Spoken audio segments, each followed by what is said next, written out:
Itu dia tidak merasa melakukan transaksi penarikan ATM, tapi ada notifikasi ke beliau. Jadi dia nggak merasa lagi tidur. Itu kejadiannya tengah malam loh, jam 2:30 malam kalau nggak salah. Dan bukan di Indonesia lagi, tapi di Filipina. Power on. Let's start the IT Tech Talk. Hai Thinkers, balik lagi nih ke podcast Asaba iTalk. Masih bersama saya Inosensia tentunya yang akan menemani teman-teman iThinkers pada hari ini. Baiklah iThinkers, di podcast sebelumnya nih kita sudah pernah membahas fraud management system. Untuk itu kita akan bahas lebih dalam lagi mengenai kasus-kasus fraud yang ada di Indonesia. Untuk itu saya tidak sendirian nih, karena saya juga sudah bersama Mas Hari Aprianto selaku Digital Payment Head FinPoint. Langsung aja kita ngobrol-ngobrol bersama beliau. Halo Mas Hari. Halo Ino, apa kabarnya? Luar biasa, baik Mas. Baik, Gimana Mas perasaannya, senang gak bisa datang ke podcast Asaba dan kita akan ngobrol-ngobrol nih? Oh iya, senang sekali dong. Jadi kita bisa sharing apa yang kita bisa lakukan, terutama untuk edukasi dan untuk mengenalkan FinPoint juga Asabanya kepada seluruh iThinkers.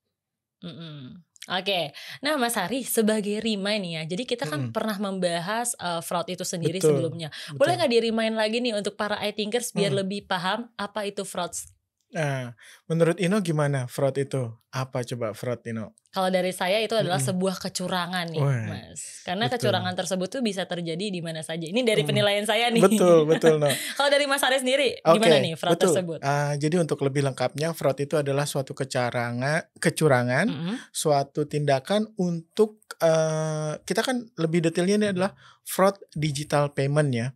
Jadi fraud yang terkait dengan digital payment, digital banking itu terkhusus untuk kecurangan terkait pencurian data nasabah, data kartu nasabah maupun saldo nasabah.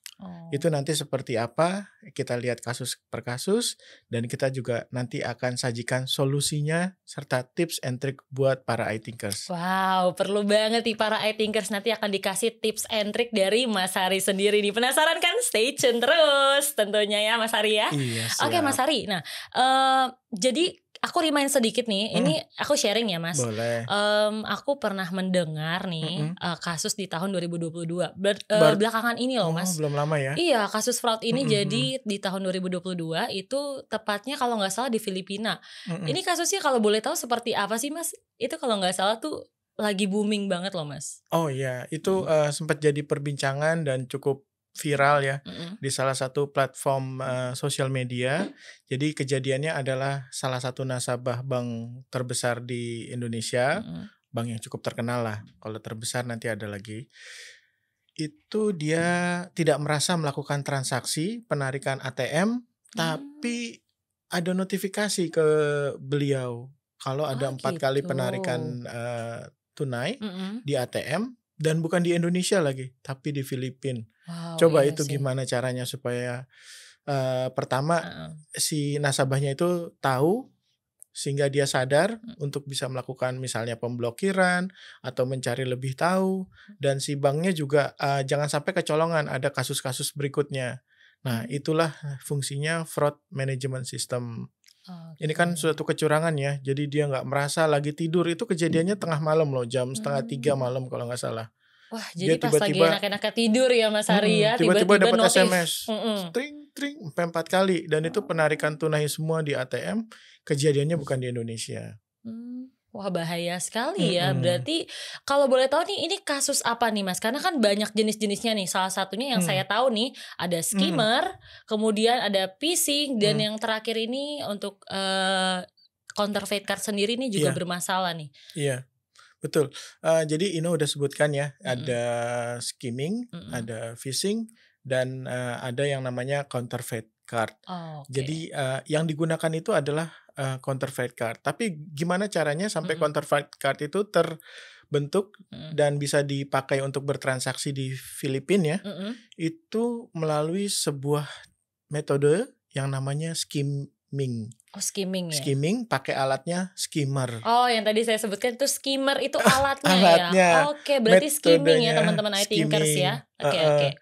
Jadi dia nggak merasa nih si nasabahnya.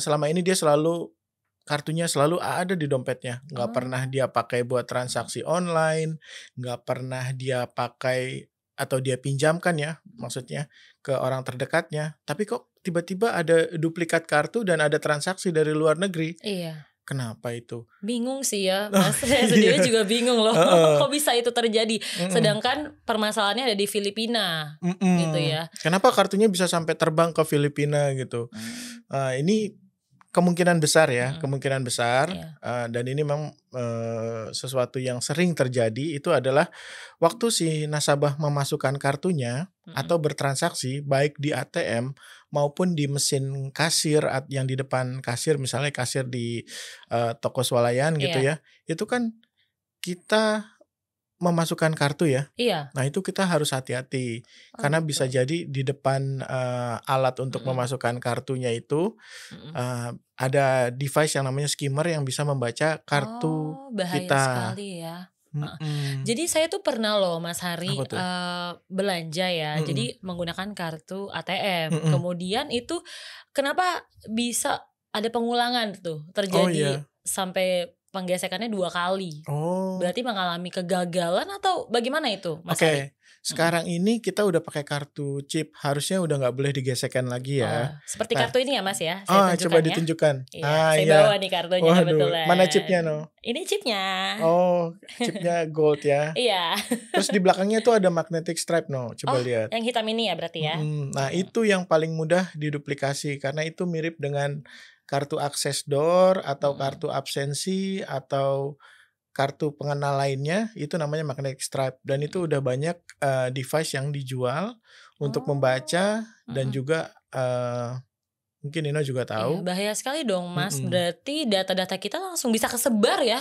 Ya bisa disimpan dulu terus dia bisa mencetak ulang kartunya. Oh, gitu. Itu yang perlu Mhm, hati-hati. Jadi, berhati-hati saat, mhm, bertransaksi di ATM mhm. maupun saat mengasih, kartu Iya, kita kepada iya. kasir. Jangan sampai dia menggesek ulang atau di tempat yang Mhm, tidak semestinya. Tempat semestinya itu maksudnya iya. terminal, Mhm, edisi ya, mhm, itu kan sekarang udah nggak ada gesek, itu mhm. harusnya di, celup atau dip. Oh, Karena gitu. sekarang semua transaksi di Indonesia kartu debit Mhm. maupun kredit harus pakai metode chip. Walaupun ada backup-nya yang tadi Iya, yang iya. magnetic stripe, itu backup kalau chipnya rusak. Mhm. Berarti kenapa nih, Mas, kalau kita perlu Mhm. menukarkan kartu ATM kita yang kita miliki ini, Oh iya, kenapa harus kita tukarkan gitu? iya betul Mhm, betul.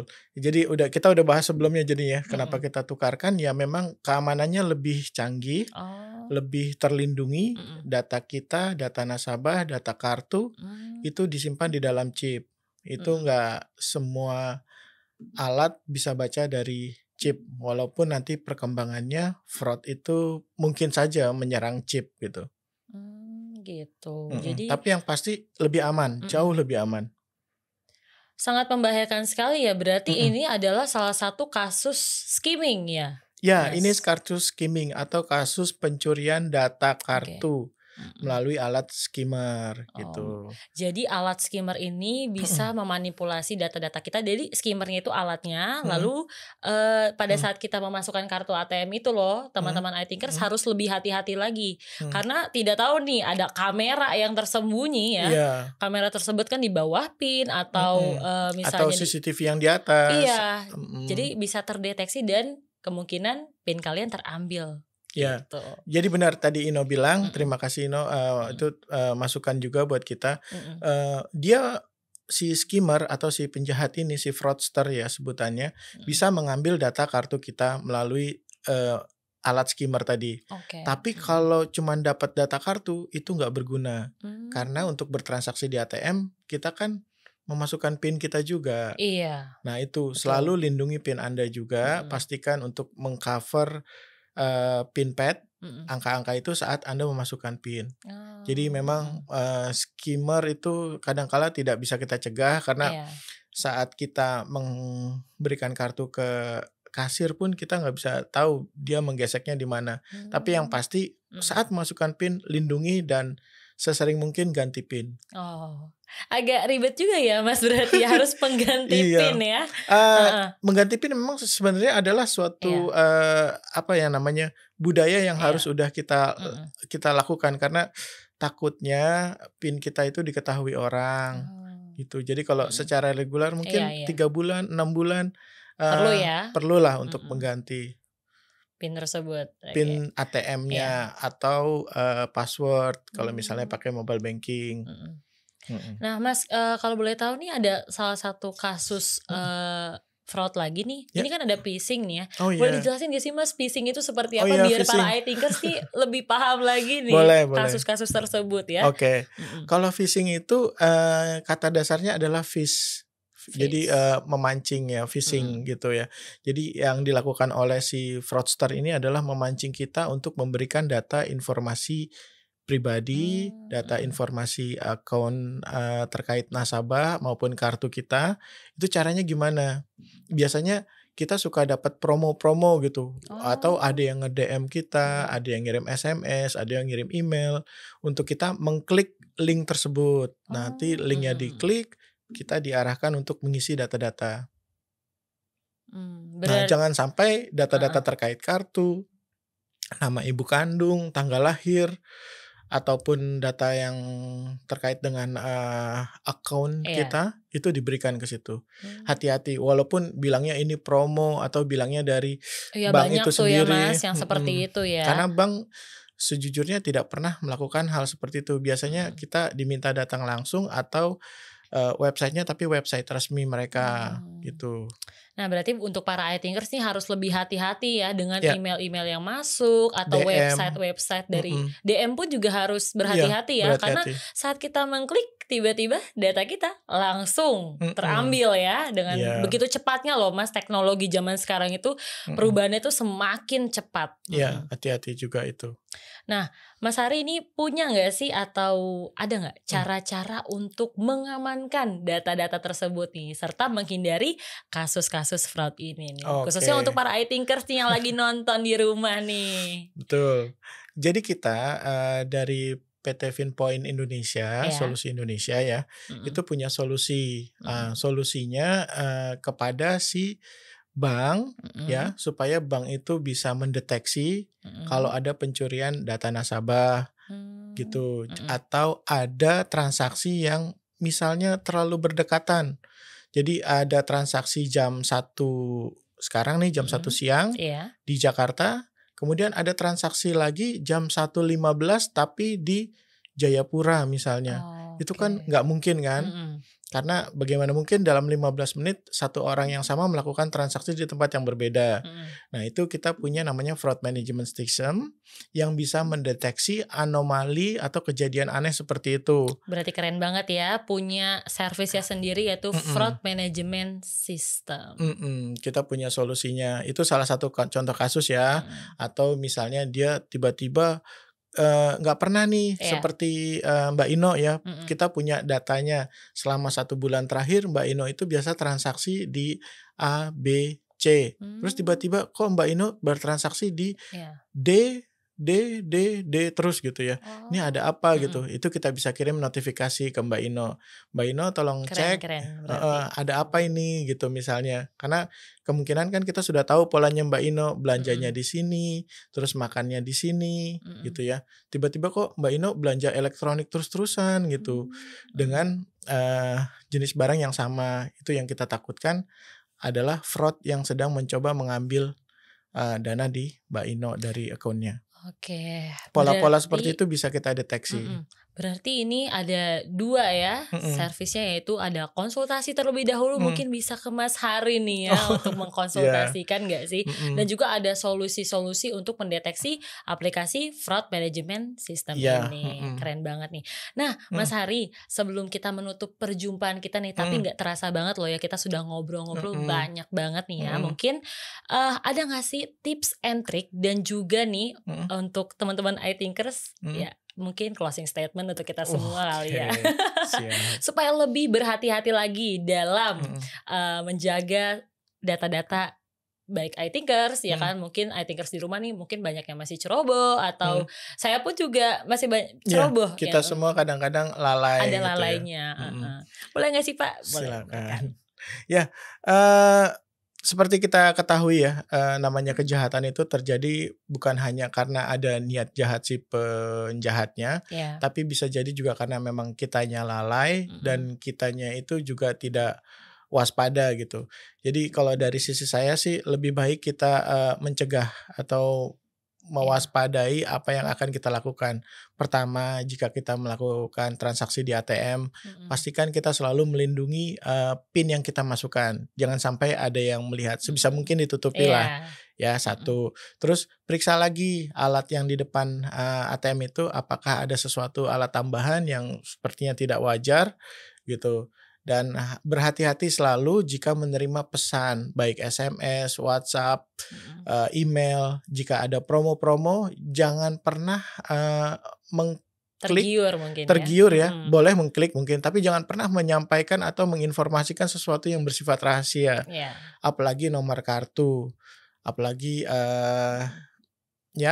PIN kita itu yang paling bahaya ya. Dan pastikan juga kalau bertransaksi itu pakai kartu chip ya, jangan mau digesek pakai magnetic stripe-nya karena itu cukup berbahaya. Mungkin itu. Terus kalau dari sisi perbankannya, jika Anda merasa nasabah Anda perlu perlindungan lebih, Anda perlu mengetahui bagaimana performansi Anda terhadap pencegahan fraud ini, bisa hubungi Finpoint Solusi Indonesia. Jadi kita bisa saling membantu untuk mencegah terjadinya kejahatan fraud di nasabah Anda. Itu untuk yang kalangan perbankan ya. Oke deh, iThinkers nih keren banget nih ya. Jadi statement dari Mas Hari nih luar biasa banget ya. Semoga membantu nih teman-teman iThinkers dan juga bisa langsung konsultasi nih ya. Tentunya Finpoint menyediakan nih service tersebut untuk mengamankan data-data yang kalian miliki. Jadi langsung aja kalian kontak, mungkin bisa langsung ke Mas Hari ya. Iya, mungkin kan nanti kita di akhir podcast ini kita kasih infonya ya untuk kontak ke siapa. Bisa DM mungkin Instagram atau komen di YouTube kita ya. Iya, pastinya dong Mas Hari. Oke lah Mas Hari, nggak terasa nih kita sudah berbincang-bincang dan banyak banget loh manfaat yang saya dapatkan setelah ngobrol-ngobrol bersama Mas Hari. Saya berharap Mas Hari sukses terus ya tentunya untuk kedepannya. Dan juga terima kasih banyak nih Mas Hari sudah mau meluangkan waktunya untuk saya dan juga bersama teman-teman iThinkers ya. Jadi untuk teman-teman iThinkers juga nih, untuk info selanjutnya bisa lihat di deskripsi kita juga loh Mas Hari. Karena kan kita memiliki media sosialnya juga. Tentunya kalian bisa langsung follow deh Instagramnya kita di @Asaba Sosial Media Computer Center. Langsung aja kalian cek ya di Instagram kita. Jangan lupa juga nih kalian like, komen, dan subscribe YouTube channel di bawah kita ini. Oke? Saya Inosensia dan juga Mas Hari Aprianto. Kita pamit undur diri. Sampai jumpa di podcast selanjutnya. Grow with Asaba, start from now. Dadah.